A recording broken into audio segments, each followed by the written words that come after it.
Praise lord, good morning. ನಾನು ಎನಿಸುತ್ತೇನೆ ದೇವರ ಕೃಪೆಯಿಂದ ನೀವೆಲ್ಲರೂ ಸುಕ್ಷೇಮವಾಗಿದ್ದೀರಾ ಅಂತ. ಇವತ್ತು ನಾನು ಕೆಲವರನ್ನು ಉದ್ದೇಶಿಸಿ ಮಾತಾಡೋದಕ್ಕೆ ಹೊರಟಿದ್ದೇನೆ. ಕೆಲವರು ಈಗಲೂ ಕೂಡ ಬಹಳ ಗೊಂದಲದಲ್ಲಿದ್ದಾರೆ, ಯಾಕೆ ನನ್ನ ಪರಿಸ್ಥಿತಿಗಳು ಬದಲಾಗ್ತಾ ಇಲ್ಲ ಅಂತ.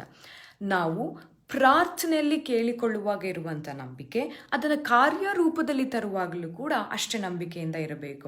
ಪೇತ್ರನನ್ನು ನಾವು ಗಮನಿಸುವಾಗ ಆತನು ದೋಣಿಯಲ್ಲಿದ್ದುಕೊಂಡು ನಾನು ನೀರಿನ ಮೇಲೆ ನಡೆಯಬೇಕೆಂಬುದಾಗಿ ನಂಬಿಕೆಯಿಂದ ಕೇಳಿಕೊಂಡನು.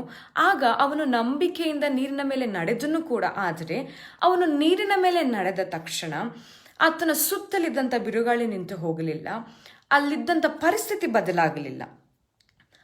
ಈಗಲೂ ಕೂಡ ದೇವರಾತ್ಮನು ನಿಮಗೆ ಹೇಳ್ತಾ ಇದ್ದಾನೆ, ನೀವು ನಂಬಿಕೆಯ ಹೆಜ್ಜೆ ಇಟ್ಟ ತಕ್ಷಣ ನಿಮ್ಮ ಪರಿಸ್ಥಿತಿಗಳು ಬದಲಾಗೋದಿಲ್ಲ. ಆ ಬಿರುಗಾಳಿಗಳು ಹಾಗೆ ಇರುತ್ತದೆ. ಯಾಕೆ ಅಂದರೆ ಆ ಸಮಯದಲ್ಲಿ ನಿಮಗೆ ಏನೂ ಬದಲಾಗ್ತಿಲ್ಲ ಅಂತ ಅನಿಸ್ಬೋದು, ಆದರೆ ನಿಜವಾಗ್ಲೂ ಯೇಸು ಸ್ವಾಮಿ ನಿಮ್ಮ ನಂಬಿಕೆಯನ್ನು ಪರೀಕ್ಷೆ ಮಾಡ್ತಾ ಇದ್ದಾನೆ. ನಿಮ್ಮ ದೃಷ್ಟಿ ಆತನ ಮೇಲೆ ಇರುತ್ತಾ, ಇಲ್ಲ ಆ ಪರಿಸ್ಥಿತಿ ಮೇಲೆ ಇರುತ್ತಾ ಅಂತ. ಇವತ್ತು ನಾನು ನಿಮ್ಗೆ ಹೇಳ್ತಾ ಇದ್ದೇನೆ, ನಿಮ್ಮ ದೃಷ್ಟಿಯನ್ನು ನೇರವಾಗಿ ಯೇಸು ಸ್ವಾಮಿ ಮೇಲೆ ಇಟ್ಟುಕೊಳ್ಳ್ರಿ. ನಿಮ್ಮ ಅದ್ಭುತದಿಂದ ಕೆಲವೇ ಹೆಜ್ಜೆಗಳು ನೀವು ಹಿಂದೆ ಇದ್ದೀರಾ. ದೇವರು ನಿಮ್ಮನ್ನು ಆಶೀರ್ವದಿಸಲಿ. ಆಮೇನ್.